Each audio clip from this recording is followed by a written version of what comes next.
Guys, Mighty Gazelle here, back with more reading the My Hero Academia manga.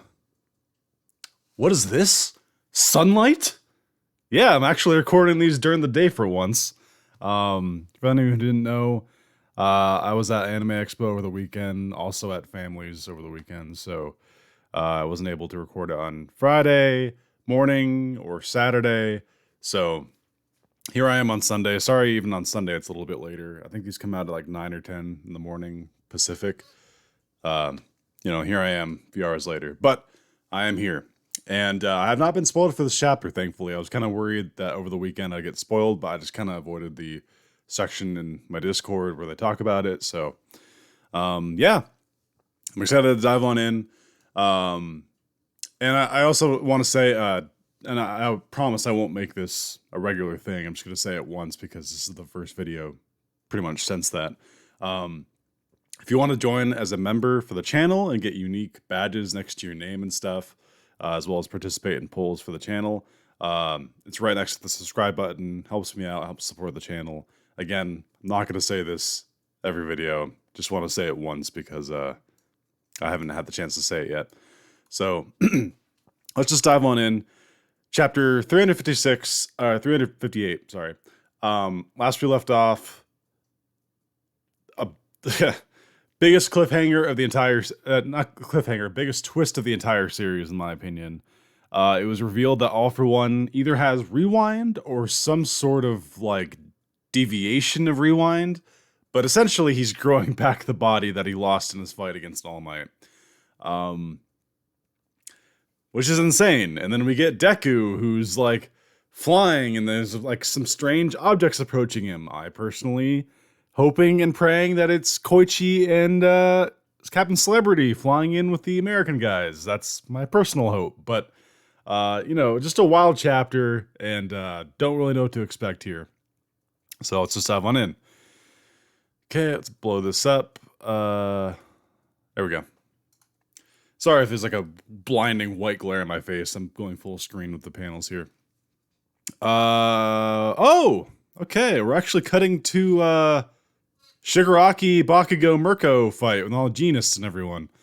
Number 358, The Guy Who's Made Some Progress by Koei Horikoshi. These are the official translations, by the way. I feel like, I don't know, I remember the last time I've reacted to the officials, but if I somehow only get like 100 views on this video, I'll know that people mainly come for the hotness of the off the press of the unofficials. But to the 100 of you who watch, thanks. So all you can do is flee, says Shigaraki as he's making these weird finger things that are just destroying the entire campus. By the way, yeah, in the background you actually see that the big H building is getting hit hard with these finger things. Next shot we get is Sun Eater, who is dodging one of the giant tendril monster hand things. And we get Nezure. Sun Eater, she shouts, as she blocks one of them with a giant blast of energy. And we get another, we get a trademark pouting Nezure face. I'm not like a huge Nezure fan, but I do adore the pouting face she gives, even in the middle of like intense combat. I do like her haircut a lot, though. It looks a lot better than the long hair look. A lot of the girls in general in this series got a short haircut for this war, and they all look better in my opinion. Shouts. Who is that? Is that Nezure? Okay, it's Nezure. She got really small all of a sudden. Perspective-wise. Genius is coming in, surfing on like a cable. Keep on your toes. We have to keep moving. Lest he swallow us up, as we get Mirko running along a line of the finger things. Nice shot of her right foot, which is, as we know, was amputated / lost. And it's replaced with this like shovel fork thing. That looks awesome. And then we get Bakugo, too, in this picture. Down in the bottom. Continue to evade and target his core. Shouts Genius, I'm sure. Sorry, I have like allergies. LA was very humid, and I kind of kept some of my allergy stuff with me. The searching hands are surely a massive threat, but in exchange, he's forsaken that mobility reminiscent of All Might's. As we get, is he activating a quirk? There's like a black line going throughout this hand line. Oh no, it's Edge Shot.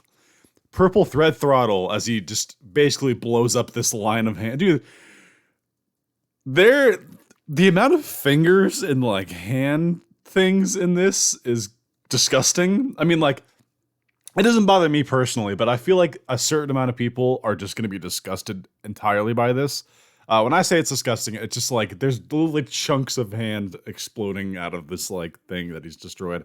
Um, and I can't even, dude, animating this is going to suck ass for the animators. I'm just going to say.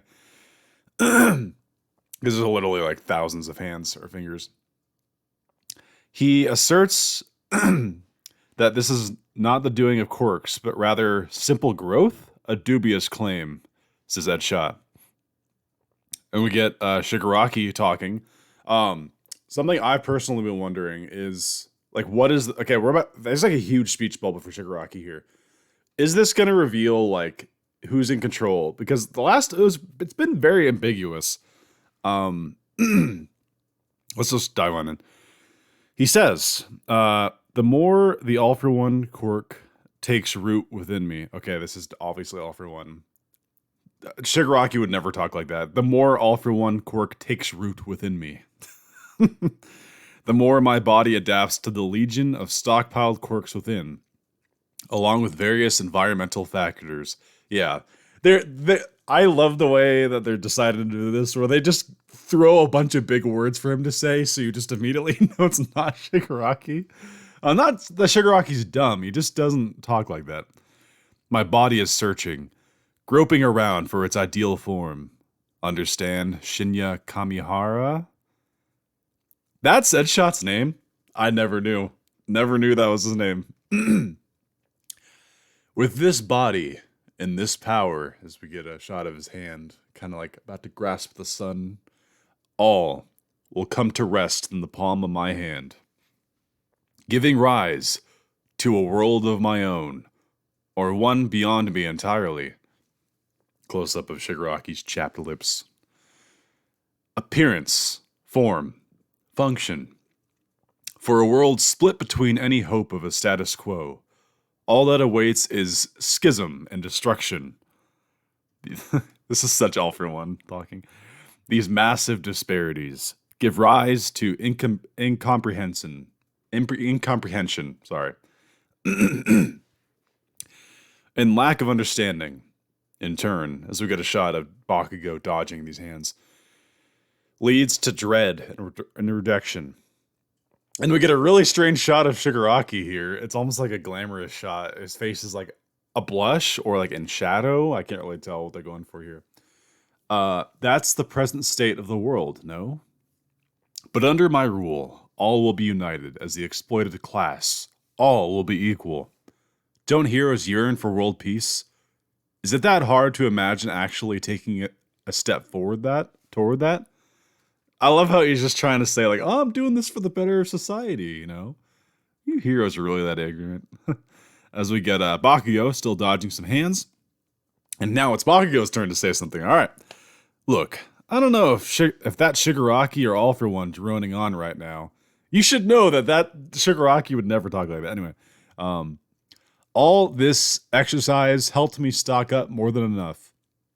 As we get time to whip out that support course made for me. Whoa! Bakugo's getting an upgrade. He's getting some sort of shoulder cannons or like back cannons. But either way, I'm about to hurl from hearing it. Ever since Kamino, nothing but yap, yap, yap. By the way, I love how it's kind of keeping the design of like the robots. I assume this is like Hatsume or the school's designing. Whoa! Suppressive heavy mobile unit strafe panzer. Bakugo looking sick here. That might have to be the thumbnail. This badass like bat cannon. It's like multiple cannons actually. And I don't think that's loaded with a sweat. I mean, it might be, but there's like actual cartridge bullets like loaded into these things. Wow. Hope you're ready to be Swiss cheese. Gotta destroy his real body as we see him just start blasting everything all around him with the cannons facing different ways. That's awesome. Gotta say, I didn't expect this chapter to go to Shigaraki and Bakugo fight, but damn it, they're leaving us on another cliffhanger. Anyway, all of us together, says Mirko. What? As a team? No, Mirko didn't say all of us together. I think Bakugo says, gotta destroy his real body, all of us together. And then like Mirko in response is like, what, as a team? That like surprised Bakugo would say that. That's great. Oh, we get a shot of Monoma, Aizawa, Kaminari, Momo, and what's the chef's name? Lunch Rush, yeah. While Monoma and Sensei have still got his quirks locked down with Erasure, while Kaminari's team is still keeping this arena powered up. And then you see all the comic book guy and everyone like roar, like they're just like giving it all they got power wise. While Yarurozu and them are still replacing the ground to stand on. Looking like Momo's very tired. Which I understand would be tough as hell. And that lack of understanding, in turn, leads to dread and rejection. He's thinking about what Alfred once said, as we get a shot of what a callback, man. This is Bakugo when he's being captured by the sludge villain and Deku's like running out to save him. You want to talk about some big disparity, lack of understanding, dread, says Bakugo. Guess what? I've long since taken all that crap to heart. As we get him blowing shit up and Genius is watching. Genius says, Bakugo. And I've seen a real step toward progress with all that. And then we get a shot of UA, which is just like kind of in shambles. I mean, it's still standing, but like good chunks of it are taken out. It might take some time, but some people I know are trying to push forward. As we get I just shared this shot in the Discord actually, like last week or something. We're sharing our favorite like panels of the last 100 chapters or whatever. And this is one I picked actually. It's where Deku is back at UA and he's fully like embraced with everyone and it's raining and they all have the umbrellas and then like Class 1A is all around him like talking to the people. I love that shot. What a great shot to bring back. Thanks anyway, but you can shove your sermon, you nutsack. Yes, he's called him a nutsack. You nutsack-faced handyman. Get it? Handyman. Bakugo, there's a reason you're my favorite student. You're just the best. I gotta read that again with that much of it. Thanks anyway, but you can shove your sermon, you nutsack-faced handyman. Didn't he call him a nutsack face before? Or was that in the unofficials? I can't remember if they actually used that in the officials. What chapter was that? I can't remember, but that was so funny. And then you have Genius saying, great explosion, murder, god dynamite. He said his name. It's like ridiculously stupid yet awesome name. Great explosion, murder, god dynamite. Imagine Genius saying that. And then flashback to Bakugo saying, all I want to know is how much punch my new cluster moves are packing. Taking on One for All is just another box to tick on the path to Shigaraki and All for One. Howitzer impact, cluster. The last shot as we get... Oh, that's a great shot. So, whoa.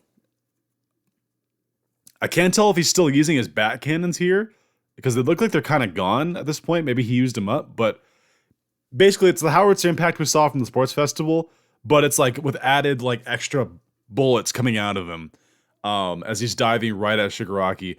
And Shigaraki, in this shot, I imagine this is intentional. He's looking very much like All for One. Obviously he's not because he still has eyes and stuff, but in this shot, Horikoshi purposely has the eyes not visible. So it looks like there's nothing there. That's, oh, wow. I'm really curious. That's the end of the chapter, by the way. I'm really curious how they're gonna handle, the whole battle for the body thing. Because so far they just kind of shown Shigaraki just hasn't really put up any resistance lately to it. Seems like All for One's just taking over. I think that will be addressed soon. Obviously, we've got to tease that there's a third entity inside them, which is young Tomura? Or was that the name? I can't remember. Was Tomura the name that he was born with, or was the one? I think it has to be. I think Tomura was what he was born with, because Shigaraki was the name given to him. That was the same last name as All for One. Okay, I think that's right. This is a short chapter, by the way. Whoa, really short chapter. This is only 13 pages? 10, 11, 12, 13. Yeah, 13. That's short. That's very short. Normal chapters like, I think 17 or 18 pages. And there's no date here on the bottom for the next chapter, so I assume we're going on a break. I will need to confirm that in the Discord or something. Okay. It's funny. As much as I want to see, like, this fight, this is not where I was hoping it would go next. I was really hoping it would go to Deku. I didn't expect it to go back to All for One. I figured that would be left on the cliffhanger because of how massive of a bombshell that information drop was. But I did expect it to go to Deku because it literally left off with him, like, people approaching him. And I just pray in my heart, please be Koichi, Captain Celebrity, and the other pilots. Because if you reread that chapter, I am convinced that when the first vestige was like, I have a bad feeling about this, which is Star Wars reference, that was in reference to All for One using Rewind. He could, like, sense it. I don't think it was in reference to what was approaching Deku, because Deku's danger sense didn't go off. Now, this is just a theory of mine. I think that whatever's approaching him is going to be a friendly presence. Heck, it could even be a NASA bringing over some, like, support from Shiketsu because he can fly them. Just a thought as well. But I don't think that whatever's approaching him is evil. And then obviously I'm still waiting on the Kirishima Mina versus Midnight Killer. That's high on my list. Can't wait for that. Yeah, this chapter was okay. It wasn't, like, amazing. I love Bakugo and I love Shigaraki, but, like, this wasn't what I was expecting. And it's also very short. A lot of good visuals, though. Got some Mirko in here. Genist saying, great explosion, murder, God, dynamite. That was pretty good. All right. Sorry if I clear my throat a lot in this episode. Again, I'm still dealing with allergies from the more humid weather. Yeah, I hope you guys enjoyed. Sorry for getting this out later. It was cool reading the officials for once. Now there's no debate about, like, what they said and whatnot. So, again, hope you guys enjoyed. And yeah, I guess stay tuned. We have I'm assuming we have a wait because there's no date. Let me check. Wait, let me check real quick. How do I exit the full screen here? There we go. The date for it'll say here on Viz, actually. New chapter coming on July 18th. Yep. Yeah, we have a 2-week wait. That sucks, but oh well. Horikoshi, take a break. By all means. The more breaks you take, the longer the series technically goes. So, again, hope you guys enjoyed, and stay tuned for more. Until next time, this has been Mighty Gazelle, hoping you all have a mighty day. See you guys.